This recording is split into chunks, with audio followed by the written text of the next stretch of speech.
Graça, paz e alegria. A porção de hoje recomendada para a leitura da Bíblia em um ano no plano sequencial é Juízes do capítulo 8 ao capítulo 10. Apesar de na porção final anterior Gideão chamar os da tribo de Efraim, eles não gostaram que a batalha toda tivesse acontecido sem a presença deles. Eles foram chamados apenas no finalzinho e aí foram reclamar. Já outras tribos nem foram citadas, mostrando que o juiz tinha mesmo uma área de atuação mais forte. Era uma crise de liderança envolvendo a pessoa de Gideão, e ele poderia perder a liderança ou confirmar, dependendo de como agisse. E eu entendo que Gideão foi realmente inspirado pelo Senhor, acalmou aquela crise e deixou claro que todos venceram a batalha, e que os de Efraim cumpriram sim, com um ótimo papel. A batalha ainda não tinha acabado e eles ajudaram quando eles foram para o lugar onde eles tinham sido chamados para agir. Está lá registrado no finalzinho da porção anterior, já no finalzinho do capítulo 7. O questionamento a respeito da liderança às vezes acontece. Quem não quer ser questionado não seja líder. Você quer ser questionado, seja ditador. Não quer ser questionado, tem que ser ditador. E se alguém questionar, é morto, é preso, é expulso. Quem vai ser líder entre pessoas livres tem que aprender a conviver com o questionamento. Algumas vezes o questionamento tem até razão, outras vezes não. Cabe ao líder conseguir acalmar os ânimos, em vez de jogar gasolina na fogueira. Todo mundo precisa entender o que realmente está acontecendo. Quando os liderados estão fazendo uma reclamação injusta, é preciso ter sinceridade diante da realidade, em vez de ficar buscando apenas nos próprios interesses ou na própria vontade. É preciso ter sinceridade diante da realidade e assumir que, de fato, aquele questionamento é exagerado. Agora, da mesma forma, o líder tem que olhar para o questionamento e notar se realmente o questionamento procede. E quando proceder, ele de fato precisa mudar. Ele precisa ser sincero também, igualmente como os liderados precisam ser sinceros diante da realidade e não buscar apenas os próprios interesses. O líder também precisa ser sincero diante da realidade. Se for necessário mudar, ele precisa mudar e acertar as coisas para que tudo fique encaminhado de acordo com a vontade do Senhor.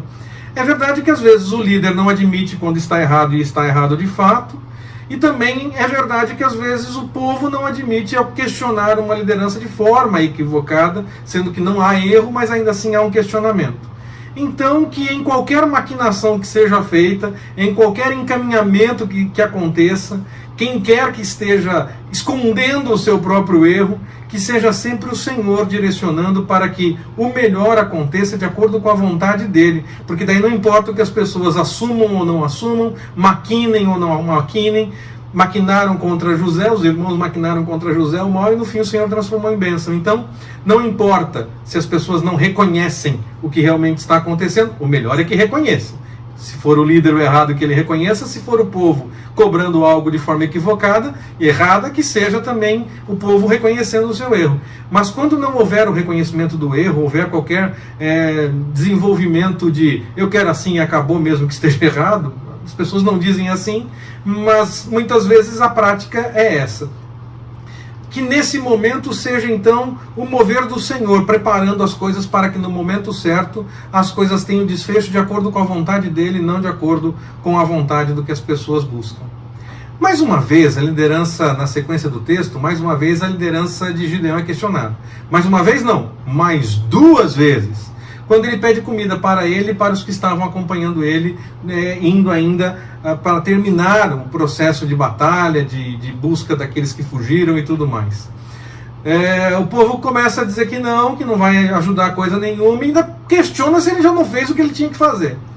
Geralmente as pessoas querem receber benefícios antes mesmo de fazer, e mesmo que não façam, querem que haja um certo reconhecimento, ou até querem que assuma que realmente é difícil. Se é difícil e é necessário, o Senhor está colocando as coisas como necessárias, o Senhor vai levantar alguém para fazer. Se quem está à frente não consegue executar aquilo que é necessário, tem que deixar espaço para quem seja chamado pelo Senhor para fazer, a menos que aquilo não seja necessário, e aí então ninguém vai fazer mesmo, porque o Senhor não vai levantar ninguém para fazer. Então, quando a coisa é realmente necessária, o Senhor levanta aquele que de fato tem que fazer, e se quem está na posição não está fazendo, o Senhor vai levantar outra pessoa para fazer.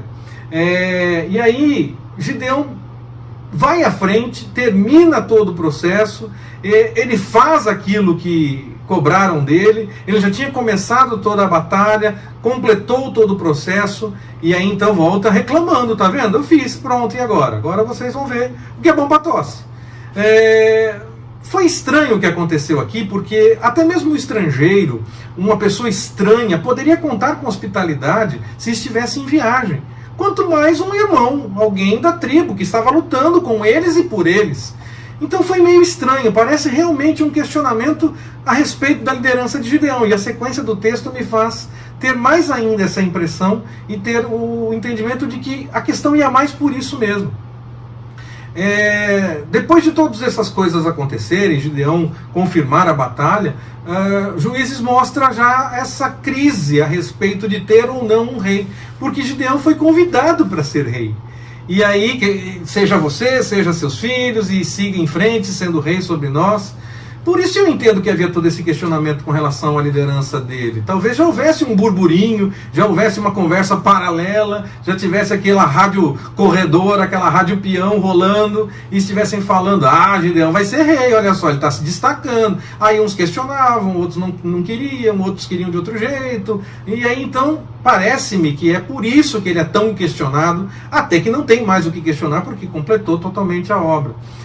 E aí ele recusa ser rei, apenas pede alguns presentes, e com todo o ouro que foi arrecadado com pingentes, braceletes, brincos, correntes e tantas coisas, ele faz um éfode, uma estola sacerdotal, depende da tradução. Era um símbolo da liderança que ele tinha, e era uma liderança tanto para a batalha, como uma liderança também chamando o povo a viver de acordo com a vontade do Senhor, porque ele tinha destruído o altar de Baal.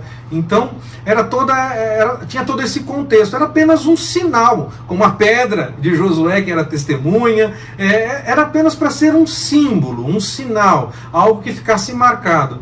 No fim, o povo acaba adorando aquilo, idolatrando aquilo.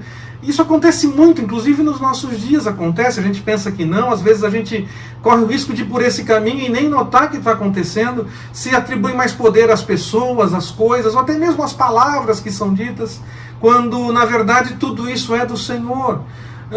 As coisas às vezes representam apenas, elas estão ali apenas para representar, para nos fazer lembrar de alguma coisa, para gerar um simbolismo, para nos gerar uma lembrança.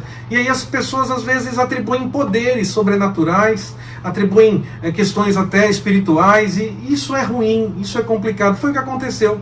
Parece que o povo, na verdade, estava voltando a adorar a Baal, aquele altar que foi destruído antes. Era como se fosse uma volta, aquilo ainda não tinha saído do povo. Quando eles tiveram outra coisa, eles seguiram do mesmo jeito, cometendo o mesmo erro.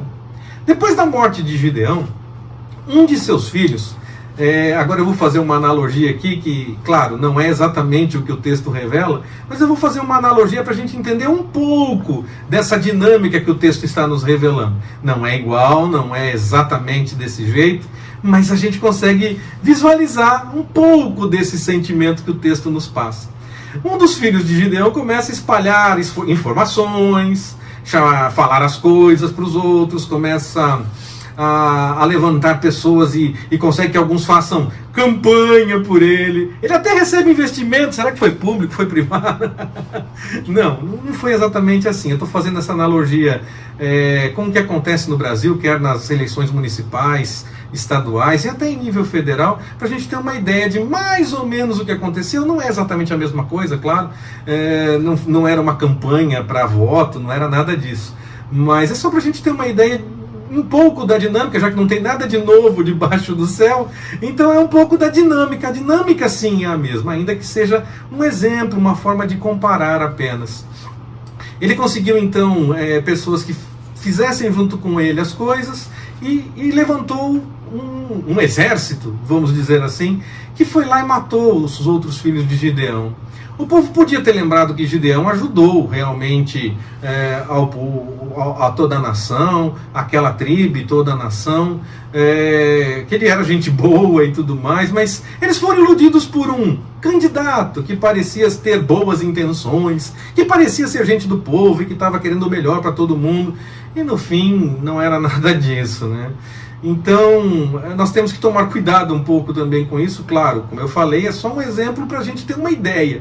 Não foi exatamente isso que aconteceu no texto, é só uma forma da gente ter uma alusão, porque isso acontece. Alguém pode dizer, está falando do candidato X ou do candidato Y. Se nós passarmos pelo Brasil todo, nós já vimos essa situação acontecer em várias cidades, em vários estados, no Brasil como um todo, mais de uma vez isso já aconteceu. Então, não estou falando de candidato X ou Y, hoje em dia a gente fala dessas coisas, parece que está falando a favor ou contra um ou outro, nada disso. Estou apenas falando que não existe nada de novo debaixo do céu e que isso acontece em várias campanhas no Brasil e no mundo, não é só no Brasil, e aconteceu nos dias dos juízes. Então estou apenas dando esse exemplo. Um dos irmãos que poderia ser morto acabou escapando e nós fomos brindados então com o apólogo de Jotão. Um dos textos muito conhecidos, talvez o texto mais conhecido de Juízes. A história de Sansão é muito conhecida, mas o apólogo de Jotão é muito conhecido dentro do texto de Juízes. É uma crítica ao fato de terem escolhido o irmão dele como rei, é uma crítica à monarquia como um todo e também um alerta sobre ter como rei aquele que não era o melhor, qualquer um ser o rei. O menos capacitado, no caso o espinheiro, é que aceita. E ele, o que ele diz? Do jeito que ele fala lá, quando as árvores rejeitam e o espinheiro aceita, no fim ele diz assim, tá bom, eu aceito reinar, só que assim, eu quero que todo mundo só concorde comigo, só faça o que eu quero e só aceite que eu estou fazendo o melhor, senão vai todo mundo ter problema. Tem que aceitar tudo que eu quero. Não era líder de fato, então não era a melhor escolha.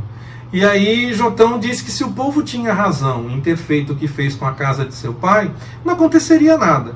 Mas se eles fizeram aquilo e foram errados em agir daquela forma, o povo teria problemas com o rei teria problemas com o próprio povo mataria o rei faria problemas, guerras até mesmo internas, em vez de resolver os problemas externos, estaria resolvendo, e nem resolvendo os problemas das pessoas, mas na verdade criando problemas e fomentando problemas uns entre os outros, o que de fato aconteceu, infelizmente. O Senhor preparou todas as batalhas, todos os dias que me disse, o povo pensava que estava criando estratégias e armações, mas tudo o que fazia, na verdade, era direcionado pelo Senhor. Eu entendo que até as vitórias de Abimeleque foram direcionadas pelo Senhor.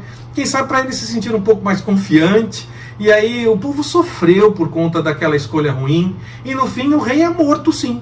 Numa das emboscadas parecidas com uma anterior que ele teve vitória, ele é morto numa dessas emboscadas, quando parecia que ele ia ter uma vitória parecida com a anterior. Ele é morto sim, por mais que ele não quisesse que fosse dito, ele é morto por uma mulher. O escudeiro só terminou o serviço quando ele já estava com a cabeça rachada, com um buraco na cabeça, algo que teoricamente em questão de tempo e pouco tempo ele morreria de fato. A morte foi causada por conta da pedra que foi jogada lá de cima na cabeça dele. E foi uma mulher que matou, ele não gostou da ideia, mas foi. Era inevitável o que ia acontecer com ele, então eu já digo que foi realmente a mulher que matou e não o escudeiro. O escudeiro só completou o serviço. As maquinações das pessoas, fazendo maquinações para tentar derrubar alguém, ou as tentativas de defesa de um grupo que tenta defender aquele que parece que estão tentando armar para derrubar, tudo isso sempre tem que ser direcionado pelo Senhor. E Ele é quem dá o desfecho para essa história. Essas coisas são fomentadas e cada um pensa que está controlando, mas que seja sempre o Senhor controlando. E aí, mesmo que a gente esteja do lado errado, que a gente saiba admitir que está do lado errado e corrigir para seguir no caminho da vontade do Senhor. Nós não é bom quando nós estamos na história e estamos do lado errado e a história está acontecendo e nós estamos ajudando no lado errado da história, porque na verdade o Senhor está controlando tudo e aí Ele vai cumprir o seu propósito, qualquer que seja. Foi assim com Judas, ele estava do lado errado da história, então mas a história tinha que acontecer e ele fez parte disso. Então, nós tenhamos cuidado também com isso, para que nós estejamos sempre do lado certo, do lado da vontade do Senhor. Apesar de Tola e Jair aparecerem aqui, como se fossem na sequência de Abimeleque, o texto dá esse entendimento, eu não vejo na história deles um caso parecido com o caso dos outros juízes do tempo do livro dos juízes, em que o povo deixava de buscar a vontade do Senhor, era atacado pelos inimigos e clamava de novo e tinha então de volta o cuidado do Senhor, por voltar a fazer aquilo que o Senhor orientava. Eu acredito que esses juízes agiram antes, em outro momento da história, quem sabe até na época ainda de Moisés. O próprio Jair, ele é citado em Números, Deuteronômio, Josué é citado agora de novo em Juízes, sempre fala a respeito de Ravote e Jair, e eu não consigo pensar em um descendente com o mesmo nome e que esteja fazendo a mesma conquista que aquele juiz fez naquele momento. Nem se fala de perdas e reconquistas, mas as histórias desses juízes, elas eram importantes, elas tinham o seu significado para Israel, e o livro então faz questão de registrá-las, ainda que não tenha registrá-las, a de Tola e a de Jair, ainda que não tenha preocupação com a sequência histórica, cronológica dos eventos.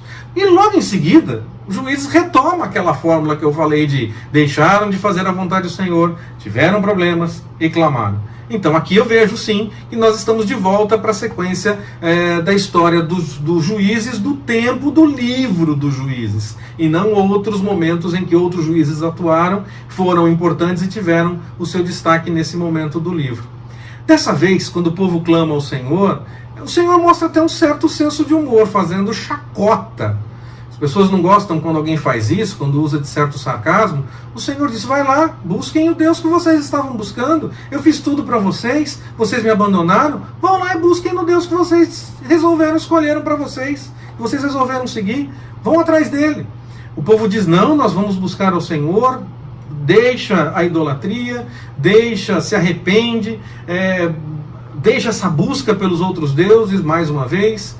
E busca pelo agir do Senhor. E mais uma vez o Senhor está pronto a atender o povo. Melhor é que nós não deixemos o caminho do Senhor, não é verdade? Mas se isso acontecer, já era assim desde a época da lei, muito mais agora, durante o tempo da graça. Nós não devemos deixar o caminho do Senhor, não devemos ir pelo caminho errado, mas quando isso acontecer, nós devemos reconhecer o mais rapidamente possível, reconhecer o erro e abandonar esse erro, buscando o perdão e clamando pela ação do Senhor mais uma vez. Que nós então saibamos não deixar o caminho do Senhor, mas quando isso acontecer, que nós saibamos reconhecer os nossos erros e busquemos a vontade do Senhor. Que Ele nos abençoe. Forte abraço, até mais, permitindo o Senhor.